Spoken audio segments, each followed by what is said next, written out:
it's running? It's right. Well, let me double check it. Because I could say that and then it's like nothing's happening.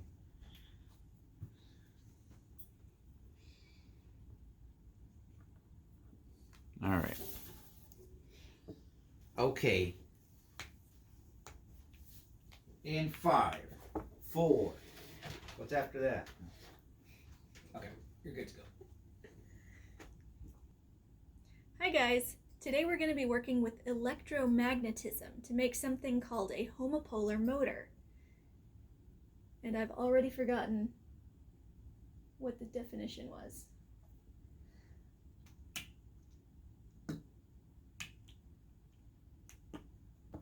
Homer, a direct current.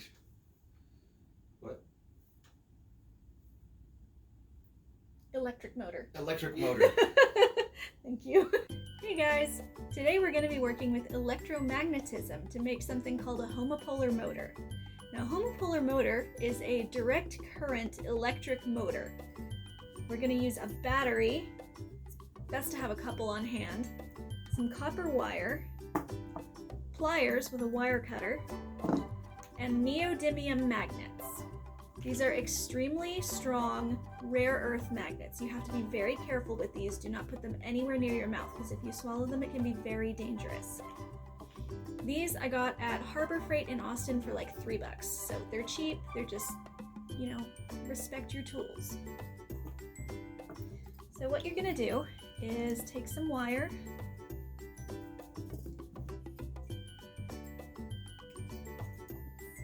About 10 inches to a foot should do it. And I double it up to find the center. Give it a twist. Get a couple coils in there, just give it some stability. You want your twists pointing down. And take the other two sides of the wire, bend them down. And then you are going to make a loop at the bottom. And I do this by just wrapping one end of the wire around the other, pulling a little through that twist that you made, and wrapping the other end around the other end of the wire. If you need to like squish it, that's what the pliers help with that. It'll keep it from slipping around too much. So you should end up with a circle of wire with a loop here and your twists here. So you're gonna open this just a little bit. There we go. Until it's about as wide as the neodymium magnets you got. I have one here that's built already that I know works. So that'll save us a little time, so you don't have to watch me struggle with that one. You open magnets.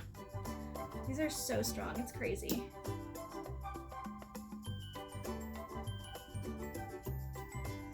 Oh, another thing, if they get stuck to something metal, Direct current, electric motor.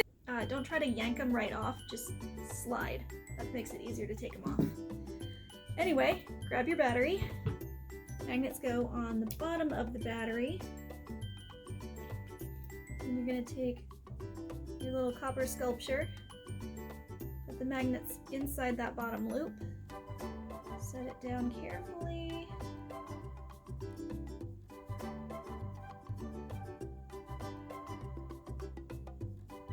And watch it spin. Sometimes it falls off a little bit. Mine's not terribly well balanced. That's something you can experiment with though. See what kind of shape works the best to keep it balanced and keep it spinning right on the positive terminal of the battery. So what's happening here is that the battery is it's sending electricity down through the magnets or up through the wire, one or the other. I'm not sure how this works. This is more complicated than I usually work with. But anyway, so what's happening here basically is that it's the magnet and the electricity is generating something called a Lorentz force. That's what happens when electricity passes through a magnetic field. And that Lorentz force is what makes the copper wire spin.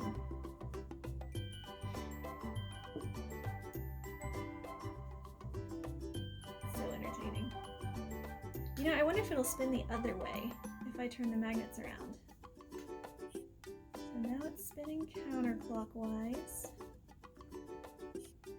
Because magnets have a positive and a negative pole. So if it spins one way when one end is connected, what happens? Watch, nothing will happen and I'll just look really silly.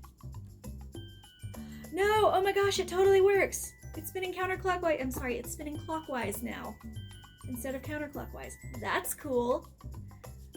We both learned something. Okay, so again, things you can experiment with.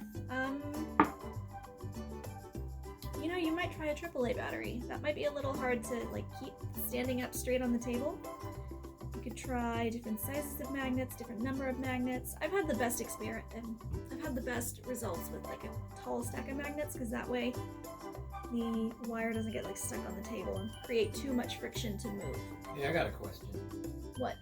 What if you use one of those really big C or D batteries?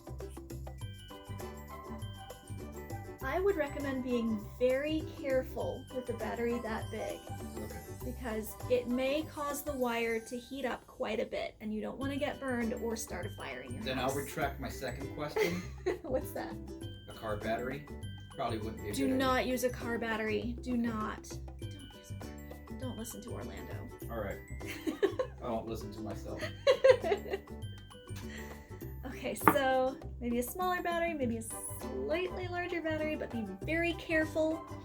And if you're concerned about getting a little zap, rubber gloves. Electricity does not pass through rubber, so if you're wearing like rubber dish gloves, you should not get shocked. I can't guarantee anything, of course, but theoretically, you won't get shocked.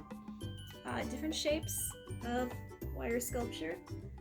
You know, I've seen some people online make a wire sculpture that wraps around, you know, loosely, because it's got to be able to move, wraps around the magnets, has one or two coils around the battery, comes up, contacts the positive terminal, and then they've got a cute little, like, dancer, like a little stick figure, sort of, made out of wire at the other end of the wire, so it kind of looks like a little ballerina spinning, which is pretty cool.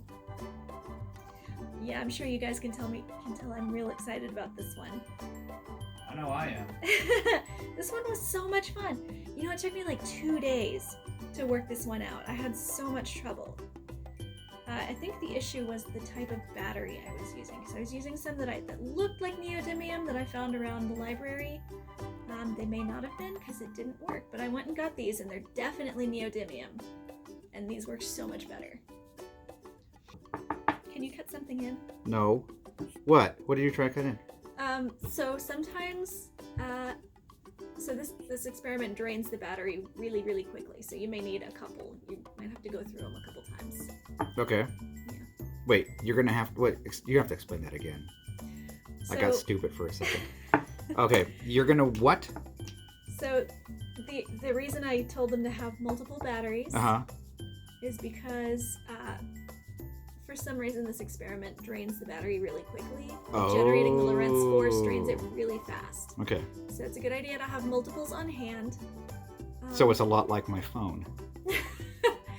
Anyway, it's a good idea to have multiples on hand in case you drain one, so you can keep working or having fun with it. All right, we'll stick that in. Hope you guys have as much fun with this one as I did, because I love this. I can't wait to take a video and show my mom. See you guys next time. Bye. Anything else?